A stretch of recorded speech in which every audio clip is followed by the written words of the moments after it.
ಆಗ್ತದೆ. ಹಾಗಾದ್ರೆ ತಿನ್ಬೇಕಲ್ವಾ? ನಡೀತಾರೆ.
ಅದಕ್ಕೆ ದರ್ಬೆ ಅಂತ ಹೇಳಿ ನನಗೆ ಅದು ಲೆಕ್ಕವೇ ಅಲ್ಲ. ಲೆಕ್ಕ ಮಾಡು ತಯಾರಿ ಮತ್ತೆ ನಗಣ್ಯ ಹಾಗೆ ನನಗಿದ್ದು ಹಬ್ಬದ ಊಟ. ಏಯ್ ಎಂತ ನಿನ್ನ ಮುಖವ ನೀನ ಹಬ್ಬದ ಊಟಕ್ಕೆ ಕರ್ತದಲ್ಲ. ನಿನ್ನನ್ನು ತಿಂದ್ರೆ ಹಬ್ಬ ಆಗ್ತದೆ ಅಂತ ಹೇಳಿತು. ಅವನನ್ನು ತಿಂದರೆ ಹಬ್ಬದ ಊಟ ಅಲ್ಲ.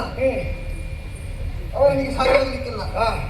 ಬರೇ ಸಣ್ಣವ ನೀನು ಸಿಕ್ಕಿದೆಯಲ್ಲ, ಸಂತೋಷವಾಯಿತು. ಸರಿ, ನಿನ್ನ ಉದರವನ್ನು ಬಗೆದು ರಕ್ತವನ್ನು ಘಟ ಘಟ ಘಟ ಘಟನೆ ಕುಡಿಯುವಾಗ ಯಾರು ಕುಡಿಯುತ್ತಾರೋ?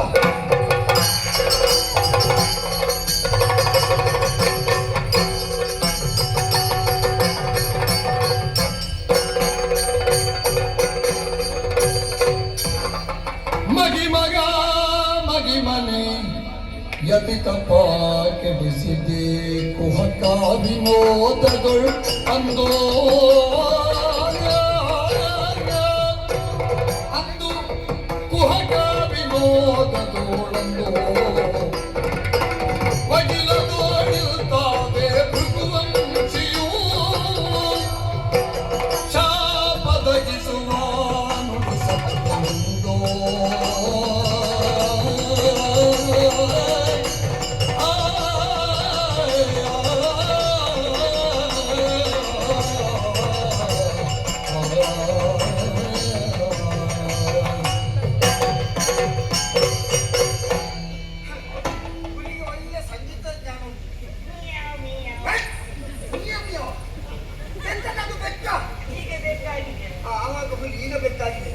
ಹಾಗೆ ಹೌದು. ಹಾ. ಓ ಮಹಿಮೋತ್ತಮನೇ, ಏನ ಶರಣಾಗತಿಯನ್ನು ಹೊಂದಿದೆ. ಯಾಕೆ ಶರಣಾಗತಿ? ಶರಣವೊಂದನ್ನು ಪ್ರಯೋಗಿಸಿದ್ದೇ ತಡ. ಹಾ. ನಾನು ಯಾರು ಎನ್ನುವ ಅರಿವು ನನಗಾಗುತ್ತಾ ಇದೆ. ನಿನಗೆ ನಾನು ಬೀಳುವಾಗ ನೀನೇನು ಅಂತ ಗೊತ್ತಾಯ್ತಲ್ಲ? ಗೊತ್ತಾಯ್ತು. ಯಾರು ನೀನು? ಹುಲಿ ಅಲ್ಲ, ಮತ್ತೆ ಚಮೂರ ನಾಮಕ ಗಂಧರ್ವ. ಆ? ಚಂದ್ರಿಯ ಚಮೂರ ನಾಮಕ ಗಂಧರ್ವ. ಹಾ. ಈ ರೂಪಕ್ಕೂ ಕಾರಣವಿದೆ. ಏನು? ಮುನಿಪರ ತಪಸ್ಸನ್ನುಗಿಳಿಸಬೇಕೆನ್ನುವ ಹಾಗೆ ಮನಸ್ಸಾಯಿತು. ಹಾ. ವಿನೋದಕ್ಕಾಗಿ ಹುಲಿ ಬಂತು ಹೀಗೆನ್ನುವ ಹಾಗೆ ಹೆದರಿಸಿದೆ. ಹೌದಾ? ಕುಪಿತಗೊಂಡ ಹಾ. ಹುಲಿಯಾಗಿಯೇ ಹೋಗು ಹಾ. ಶಾಪವನ್ನಿದ್ದ. ಸರಿ.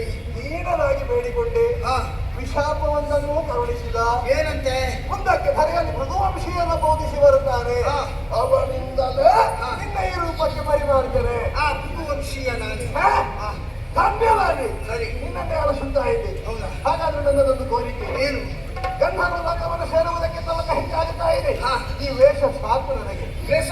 ಸಾಕು. ನೀನೀಗ ಬಂದದ್ದು. ಆಹಾ, ನಾನು ಬಂದು ಹಲವು ವರ್ಷ ಆಯ್ತು. ಇಷ್ಟು ಬೇಗ ವೇಷ ಸಾಕುತ್ತಾದ್ರೆ ನಿನಗೆ ಎಂತದ್ದು ಕೊಂಡಿದ್ದೀನಿ? ಆಹಾ, ನೀವು ಬಂದದ್ದು ತಡ ಆಯ್ತು. ಹಾ. ಇಲ್ಲಾಂದ್ರೆ ಇನ್ನೂ ಬೇಗ ಮುಗಿಯುತ್ತಿತ್ತು. ಹೌದಾ? ಹಾ. ಒಂದು ಮೋಕ್ಷದ ದಾರಿ. ನಾನು ಬರುವುದೇ ಮುಗಿಸಲಿಕ್ಕೆ. ಹಾ. ಹಾ, ಸಿದ್ಧರೇ.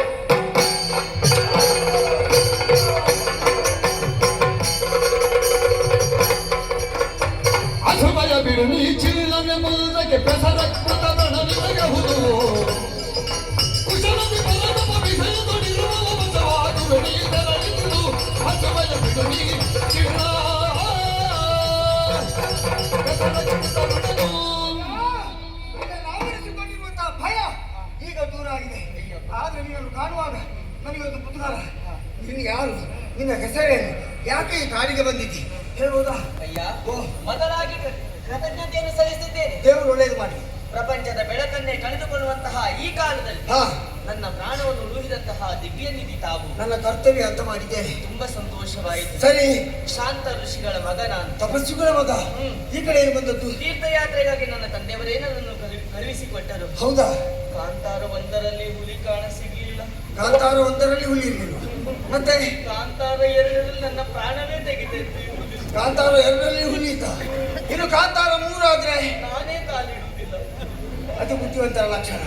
ಹಾಗೆ ಅಂತ ಇಲ್ಲಿಗೆ ನಿನ್ನ ವಿಚಾರ ಮುಗಿಯುತ್ತದೆಂತ ಭಾವಿಸಬೇಡ. ಕೆಲವು ಸಲ ಏನಾಗ್ತದೆ ಗೊತ್ತಾ? ನಿನಗೆ ನಿನ್ನನ್ನು ಗುರುತಿಸುವುದಕ್ಕೆ ನಿನ್ನ ತಂದೆ ತಾಯಿಗಳು ಯಾವ ಹೆಸರಿರಿಸಿದ್ದಾರೆ ಎನ್ನುವುದು ಮುಖ್ಯ ಅಲ್ಲ. ಕೆಲವೊಂದು ವ್ಯಕ್ತಿಗಳ ಬದುಕಿನಲ್ಲಿ ಅನಿರೀಕ್ಷಿತವಾಗಿ ಘಟಿಸಿದಂತಹ ಘಟನೆಯಿಂದ ಅವರ ಬದುಕೆ ಒಂದು ತಿರುವನ್ನು ಪಡೆದುಕೊಳ್ತದಂತೆ. ನಿನ್ನ ಬದುಕಿನಲ್ಲಿ ಹಾಗೆ ಆಯಿತು.